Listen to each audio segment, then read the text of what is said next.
So that's saying that we're at a historic juncture in the long and storied tradition of Bison football. That said, I may be coming at this from a little different angle than most people would. Now, I think all of us would have anticipated the opportunity to lead our program would draw outstanding candidates, and that was certainly the case. But the head football coach job at NDSU is about far more than X's and O's. It's about more than being an outstanding and experienced football coach. It's about more than our winning tradition. For me, what's most important is maintaining the culture that defines this program. I'll grant you that culture is a word we hear bannered around an awful lot these days, but I will tell you, and I would make an argument, that the culture here is special and unique. I'm coming at that from having been involved with 4 Division I football programs, and I can tell you that's my context to say this is special. In fact, it's like no program I've ever experienced, and it's like no program I've ever even heard of. Given that, our next coach needed to be someone who understands and unflaggingly buys into our culture.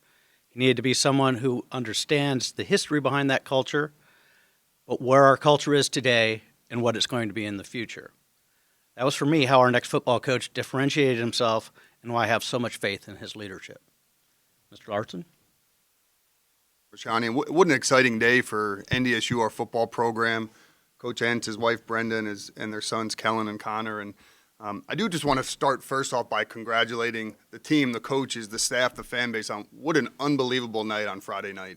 I don't think you could have written it any better in terms of unbelievable atmosphere, electric, great way to send our 24 seniors and Coach Kleiman off in such a great way, but then a great opportunity for our fan base to welcome Coach Entz. So a real credit to them. I had an opportunity to meet with the 12 commitments, the committed recruits that were on campus, and I said to them simply, this is why you come to NDSU. You know, an opportunity to play in front of 18,000 people on national TV to go play for a national championship, and that's why this place is so special. I do just quickly want to talk about the process, and anytime you hire a position, there's a lot of people involved. With the head coaching position for the football program, even though it was a short period of time, there's a lot of people that played an integral role. So I just want to start off with thanking some of them. First, President Brashani, just your support through the process and the ability and flexibility to let us move as quickly as we needed to. Very thorough process, but very quick, so I appreciate your support there. Our senior staff, you know, I actually did the math this morning. 132 years of collective experience of our senior staff here in athletics, and if there's any group that knows what it takes to be successful at NDSU, it's those folks. And so I want to thank all of them individually: Todd Phelps, Pat Fredrickson, Jack Maughan, Troy Gergen, Colleen Heimstead, Scott Walken, and Pat Simmers. Really appreciate you being a great sounding board and giving me feedback and challenging me throughout the process, and so I appreciate all your support. Former players. You know, I had a lot of former players who reached out, from Gus Bradley to Carson Wentz to a lot of former players right here in town, and it was a consistent message. It wasn't backing one candidate over another. It was reinforcing just how important Bison football is to them, upholding the tradition and the history and the culture that they helped build. And so you always knew it was there, but to hear from them individually during that process, I think really just reinforced what a special football program this is. And then our current team.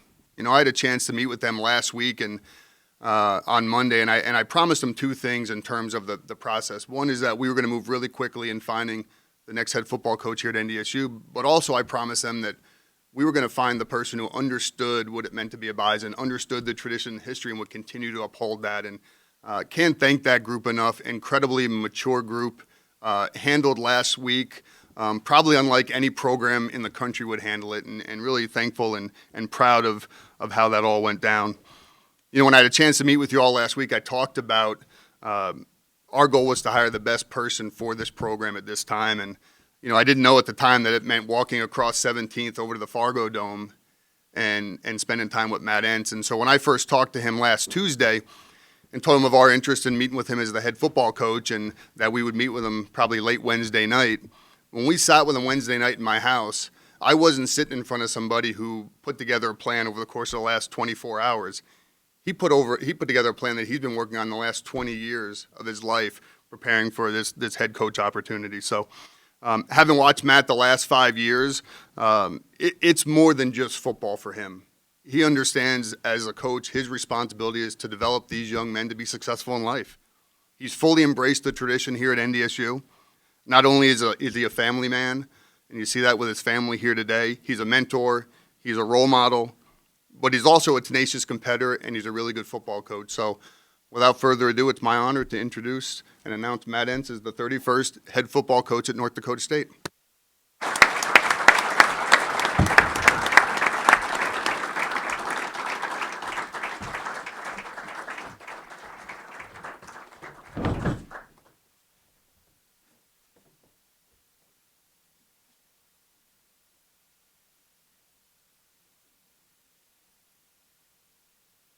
You want to hop up for one too? Get the three of us together.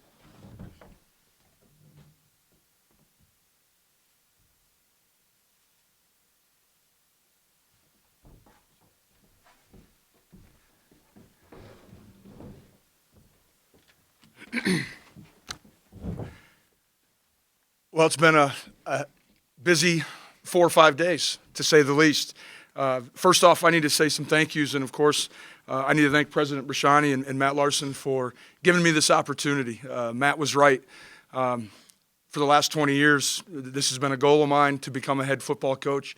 I probably never envisioned being a head football coach at an institution like North Dakota State, but with time and due diligence and a ton of other people that have been involved in my life and in my coaching career, I've been given this opportunity and excited to move forward. I need to thank Coach Kleiman, who's not here today, of course, and his family. You all know how I feel about him. Other coaches that have been critical for me, Coach Nielsen at USD was a big-time part of my development. The guys in the back of the room, my only concern is I'm wondering who's putting practice together right now. Everywhere I've been along the road, I've tried to do the best I can on the football field, but I've always been given other responsibilities and tried to do those to the best of my ability as well to give me all the tools I need to hold this role. And it's not about me. It's not about it's not my program. It's still our program. It's our players' program, and it's the assistant coaches' program. The city of Fargo, the administration, everyone's going to be involved. I do have an appreciation for everyone who's involved in our program, and you will continue to see that with me. And then lastly, most importantly, I need to thank Brenda and my kids. Huge part of my coaching style is the people that sit in the front row. As I thought about the program and where it's going to go from here, I'd be silly to tell you there's probably going to be a couple little changes. But at the same time, I think the recipe for success has already been illustrated here over and over again. The things that might change will probably be unknown to the fan base and to the people in this room right now. They may be behind the scenes. I still believe in who we are. We're going to run the football to be successful. Hopefully we can continue to use the passing game in an efficient manner and continue to force teams to have to defend 53 1/3 yards when they line up to defend our offense. Defensively, Code Green's going to be Code Green, and the expectations are still the same. I'm excited about where it's going. I think we have some unbelievable young talent in both rooms right now, and I know people get concerned when they see 24 seniors. I get excited because I know there's going to be a ton of fresh faces that we have to, as coaches, got to deal with and work with and continue to develop. And then the last thing is, my role is going to continue to be, I want to be out in the community. I want our kids out in the community. The things that make our program so special will not change. The Easton Sticks of the world will be replaced with the Trey Lances of the world, getting out and being involved in schools and hospitals. The Levi Jordimes of the world will be replaced by the Jackson Hankies. No one person has made this program, no one coach, definitely not me. It's a mentality. It's the environment. I know, as Mr. President Brashani said, sometimes culture is an overused word, but this may be the greatest example of culture in college football.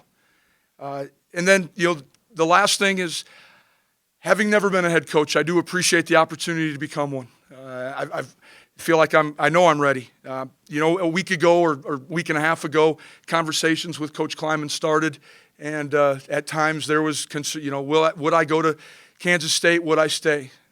And it went back to what my goals were 20 years ago. They still remained the same. I wanted to be a head football coach, and there's no better place to be a head football coach at a place that has unbelievable fan base, unbelievable resources provided by the gentlemen on my right and left and the people in this room.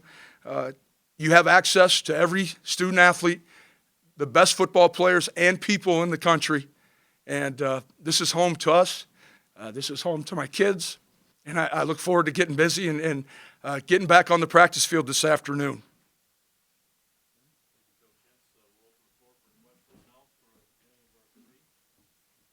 Mention it now, just when you, well, I guess my question is, when did it start to realize that you wanted to be a head coach? Was it when Kleiman told you he was leaving, or when did the first things in your mind when you wanted to be a head coach? Well, when I wanted to be the head coach here, probably when I knew there was interest and I had a legit shot in becoming the head coach here. I never wanted to put the cart before the horse and think that I was a surefire thing.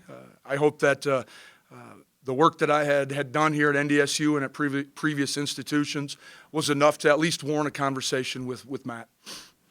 What kind of head coach do you envision yourself being? You know, there's the CEOs, there's the workhorses. I mean, been at practice, seen Kleiman throwing balls around still at practice. Is that how you envision yourself being as a head coach, still very hands-on? Yes, I anticipate still being involved. I told the team the other night when I was introduced as the head football coach, I know I need to reach out and connect with the offensive players and the offensive coaches. For the last 5 years, I've been tucked away in a defensive staff room a little bit, and so it's my opportunity to create some relationships not only with our players but with our offensive staff, and hopefully my insight on defense, I hope I can give the offensive staff maybe just some things that caused us problems over the course of the last 5 years and give suggestions.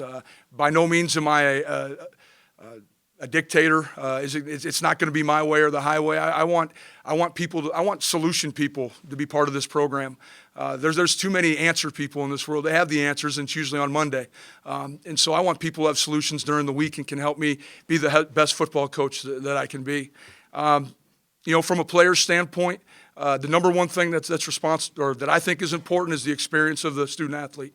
And so if we can create a situation, you saw on Friday we had, 17, 16 kids walk across the stage. I hope next year when we have X number of kids walk across that stage, they look at me and say, Coach, I'd do it all over again. Then I know I did a good job. Interest in continuing to call the defense, or do you think you probably delegate that? I would delegate that. Just last week was a great example of why a first-time head coach doesn't need to be calling the defense and trying to worry about everything else. 5 years ago, Chris kind of sat in your same exact seat, was a long-time assistant coach, and he said that first year was a transition because you're so used to doing things a certain way. Is there anything you learned from him that you can take with you during that year that he transitioned? Well,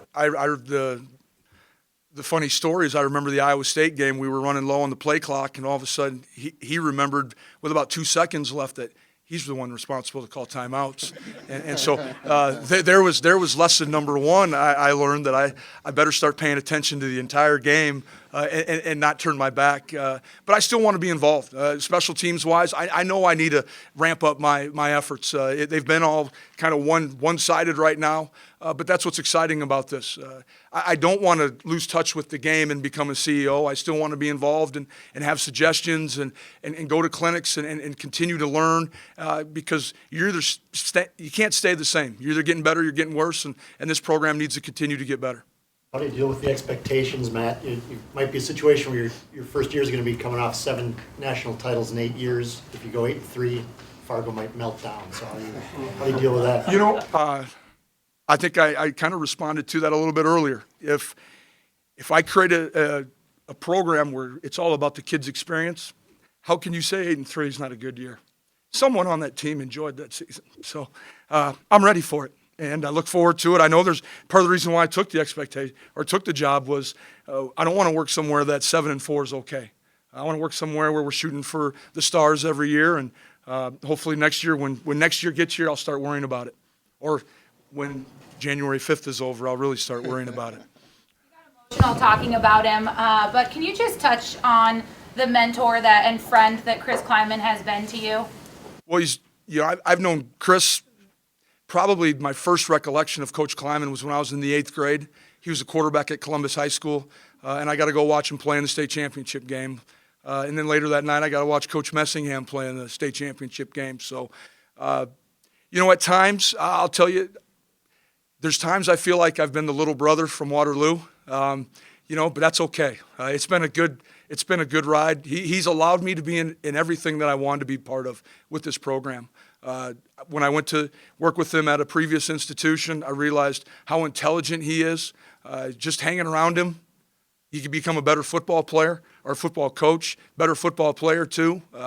And so I owe him a ton. And I know there's going to be plenty of conversations going forward of just trying to make sure that I'm up to speed on how the head coaching position here operates and the things that I need to be aware of.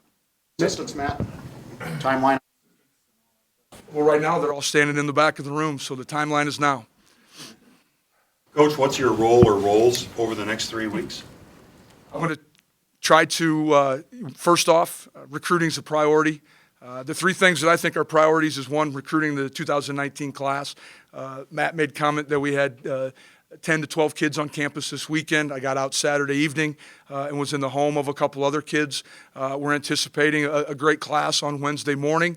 And then second thing is preparing our team to play their best on January 5th down in Frisco, Texas. And then I need to continue to recruit our own team. I got to make sure those offensive kids understand who I am and where I'm coming from. I need to sit down with everyone on our team and make sure that I take any doubt they may have out. They all know me as Coach Entz, the linebacker coach, assistant coach, the guy who gets fired up and worries about everything. I need him to see the other side of me. Coach, can you tell us about the moment Matt let you know that you were the guy? Yeah, I can try. Matt came, was it Thursday? I believe, was it Friday?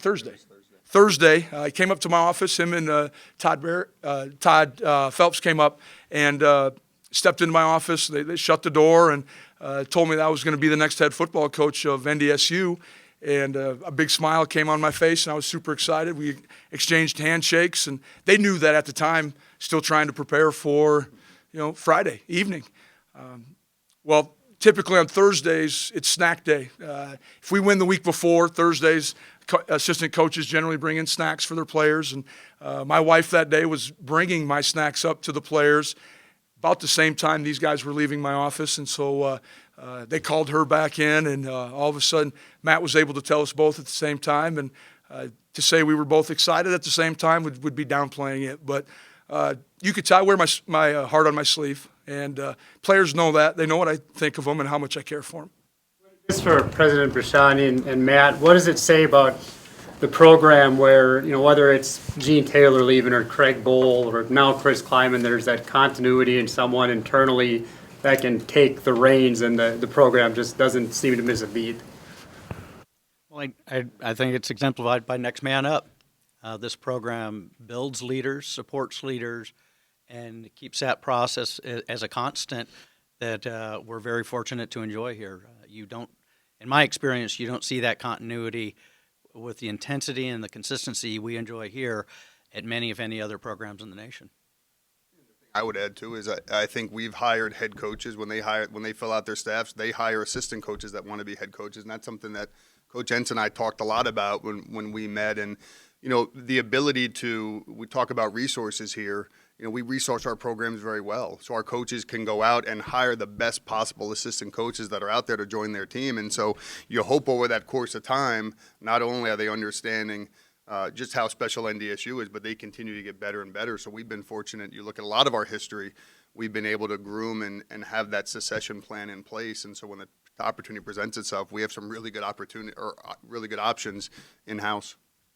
Was there a moment that you stuck in your mind to say, Matt Entz can be our next football coach? Did anything come right to mind when I ask you that? Well, I think there's things that, in the 5 years that when you're around him and you watch just some of the characteristics, the way he carries himself, I think he exhibited a lot of those leadership and head coach qualities early on. And for me, it was really good when I got to sit one-on-one with him, and I shouldn't say two-on-one. Todd was there with me in my kitchen last Wednesday night because I saw a different side to Matt Entz.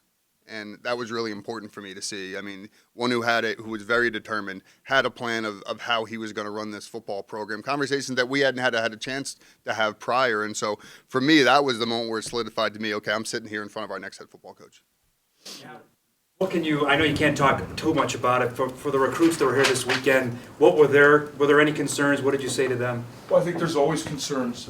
Unfortunately, a lot of people associate change with the negative. My number one message to them was the face in front of the room has changed, but the why and the hows of NDSU football and Bison football aren't going to change. We're going to continue to move forward, and I think to a lot of the parents, even some of the offensive kids, just a familiar face was comforting to know. I think they had a lot of questions this weekend. It was a little different for me. I had to talk a little more than what I was anticipated or what I was used to on weekends, but I feel comfortable with all of them. I'll continue to reach out with them, and then, of course, tomorrow night I'll touch base with every recruit that's committed just to make sure if they don't have any last-minute questions or we understand what time they'll be sending in their paperwork on Wednesday. Either Matt, do you guys have any idea how many openings on your staff might have been created by Chris moving on, or are you still kind of working through that? At this time, the only opening that I know of is the one that I left. And, I'll be visiting with Matt to fill that role as soon as I can. Before the early signing period. I think in one hand it was really important, for, just what Matt articulated, trying to reassure our recruits that they were going to be in great hands and the program was in great shape moving forward. But as I said last week, it was really important to make sure we got the right person. And so the fact that we were able to get the right person and the timing all worked out, I think that was a bonus. But that was our goal going into it. President Persani, was there anything, having been through your second head football coach hire here, going back to 2013 with that change happening during the playoffs like this one, was there anything from that process that you took away from it that you were able to share with Matt to make this maybe more smooth of a transition? Well, absolutely. I think we learned a lot of lessons there, and we're all still getting used to social media and the speed of communication being extraordinarily faster than it has been in the past. We wanted to control the message. We wanted to control the timing of the message. And I have to give Matt Larson kudos for pulling off the impossible. A fast, efficient, but high-quality search process that did not have leaks, that the information was created by Matt and his staff and was released by Matt and his staff. That's how it should be, but in this day and age, it's darn tough to pull that off successfully.